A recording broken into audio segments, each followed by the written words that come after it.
When it comes to zombie movies, let's face it, it's pretty much all been done. But as a fan of the zombie genre, I'm always willing to watch a zombie movie just to catch it when someone out there comes up with a new take on it, like Shaun of the Dead, for example. And yes, I know you're going to be wading through a ton of horrible movies to find that one gold nugget. Trust me, I'm well aware of that. Well, when I got the movie American Zombie, I was really expecting more of the same. You know the story.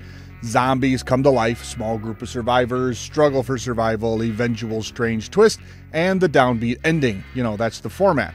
Well, American Zombie sees the living dead not as mindless flesh eaters, but as a disenfranchised minority of the country. American Zombie is a documentary, sort of. John Solomon, who plays himself here, wants to make a documentary about the undead population in Los Angeles.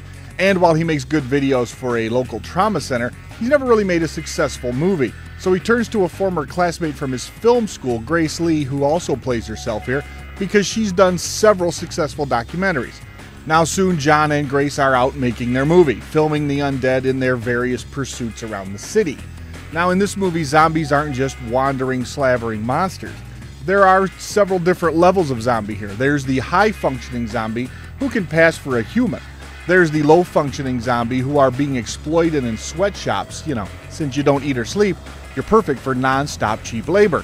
Then there's what they call the feral zombie. That's the one we're all familiar with. Now, as Grace and John delve into this subculture, they learn that zombies, at least the high-functioning ones, they're just like us. They want to love, they want to be free, and they want all the rights that us humans have.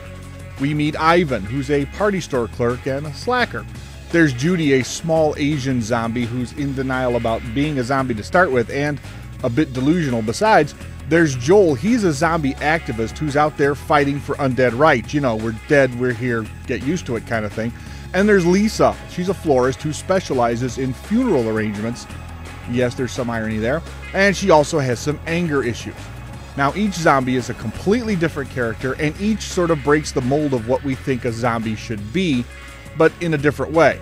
Now, when Grace and John learn about a zombie event called Live Dead, they convince the organizers to lift their ban on humans and allow them to complete their movie. So the filmmakers go to Live Dead, but what they see there leaves them wondering about the nature of the zombies, and when John is attacked in a pretty strange and surprising way, things are turned even more on their head. Now, American Zombie isn't for everybody. If you're not a fan of the zombie movie, then I really wouldn't recommend this. But if you are a zombie fan, then this is almost a must-see movie. And while there's none of the gore and blood that you might expect from a regular zombie movie, it's still a very unique take on the zombie genre. And the ending leaves some very interesting unanswered questions, let me tell you. I'm giving American Zombie 3 out of 4 cigars. It's not quite the movie I expected, and I have to admit, if you read the description on the DVD cover, it's going to be a little misleading. Any mention of gore should be taken with a grain of salt, or maybe a little more than a grain. There's some blood, but gore? No, not really. Not what you're going to expect in a zombie movie. But it's still a movie that's worth checking out if you're a zombie fan. It's original, it's unique, and that's a pretty rare thing from a zombie movie these days. So, until next time, when I'll be here reinforcing my doors in advance of the zombie onslaught, remember that just because the budget is low doesn't make the movie bad.